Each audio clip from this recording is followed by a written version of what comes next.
I remember the exact moment I realized something was wrong. I was sitting at the kitchen table trying to read the morning newspaper, and the words kept blurring together. I moved the paper closer, then farther away. I blinked several times. Nothing helped. I told myself it was just tiredness, maybe the light in the room. But deep down, something felt different. Something felt like a warning.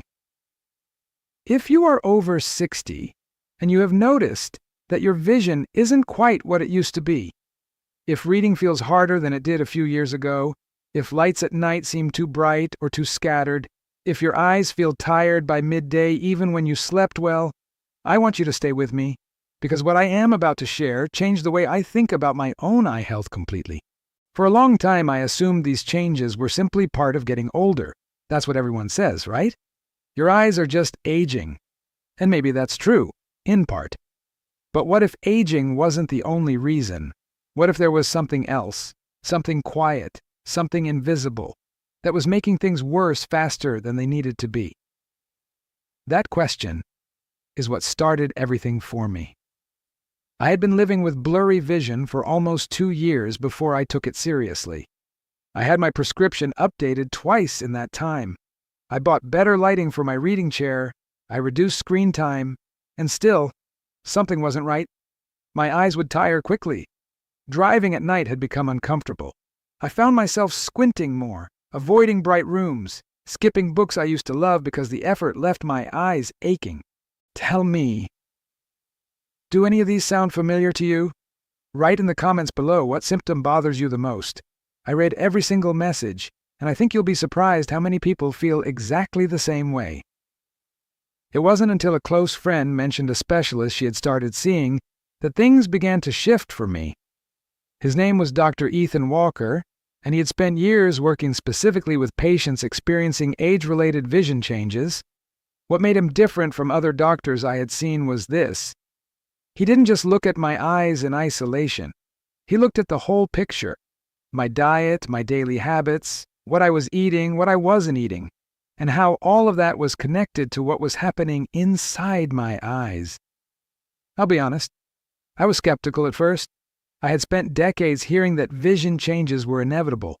I wasn't prepared for what Dr. Walker was about to tell me.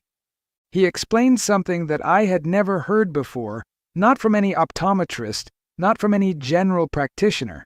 The retina, the thin layer at the back of the eye that captures light and sends images to the brain, is one of the most metabolically active tissues in the entire human body.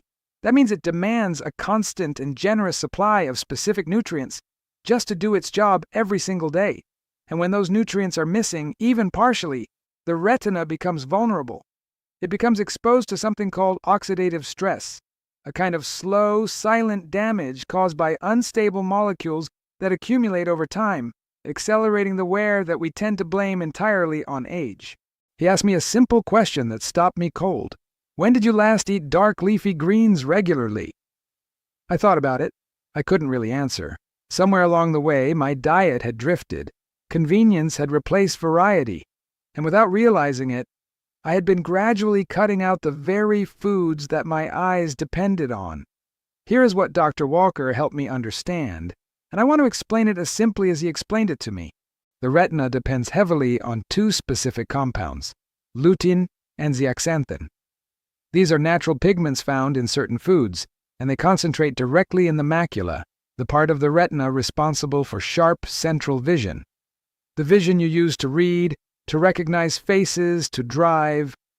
They act almost like internal sunglasses, filtering out harmful wavelengths of light before they can damage the delicate tissue underneath.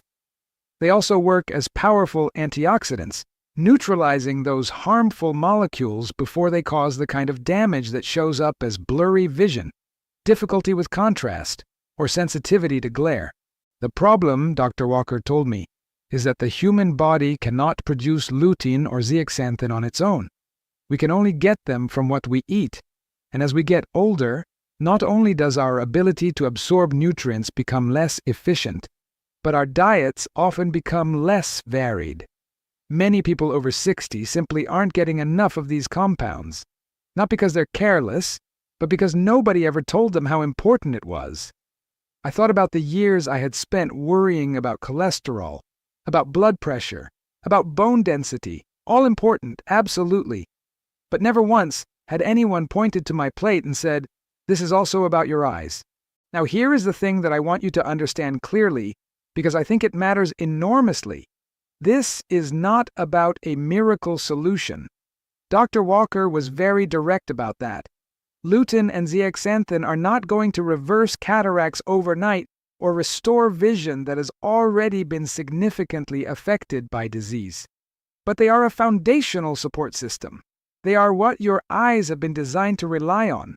And when they're consistently present, they give your retina the environment it needs to function as well as possible, to hold on to the clarity and the comfort that make daily life so much richer. For those who want to better understand how to improve vision, reduce blurry sight, and discover habits that help protect eye health over time, we left a complete guide in the first link in the description. It expands naturally on everything we are discussing here. After my conversations with Dr. Walker, I began making changes. Nothing dramatic at first.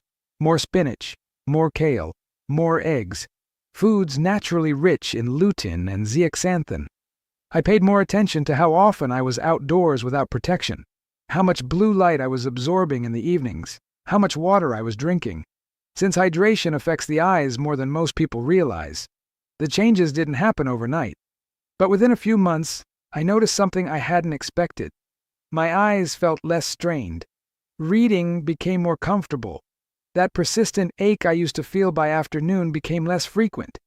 I can't tell you it was only one thing, but I can tell you that understanding what my eyes actually needed and then providing it made a difference I could feel. There's a fear that doesn't get talked about enough among people our age.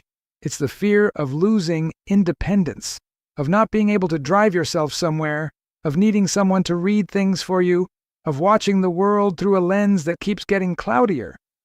That fear is real, and it deserves to be taken seriously, not with panic, but with attention and with action. If you want to learn practical ways to maintain good vision, avoid cataracts, and discover which vitamins help support your eye health, we placed a simple guide in the first link in the description that summarizes everything in a clear and practical way. What Dr. Walker gave me wasn't just information. It was a way of seeing my own health differently, of understanding that the eyes are not separate from the rest of the body, that what I eat, how I sleep, and what I expose myself to every day all have a quiet but real impact on what I see and how clearly I see it. I'm not a doctor. I can't tell you what's right for your specific situation, but I can tell you that the conversation I had with Dr. Ethan Walker was one of the most valuable I've ever had about my own body. And if even one part of what I've shared today leads you to ask better questions, to look more carefully at what you're eating, or to speak with your own doctor about lutein, zeaxanthin, and the nutritional needs of aging eyes, then this was worth every minute. We don't have to accept every change as inevitable. Sometimes what looks like aging is actually a gap that, with the right knowledge, we can begin to fill. If this story resonated with you, please subscribe and share it with someone you care about, because the people we love deserve to keep seeing the world clearly for as long as possible.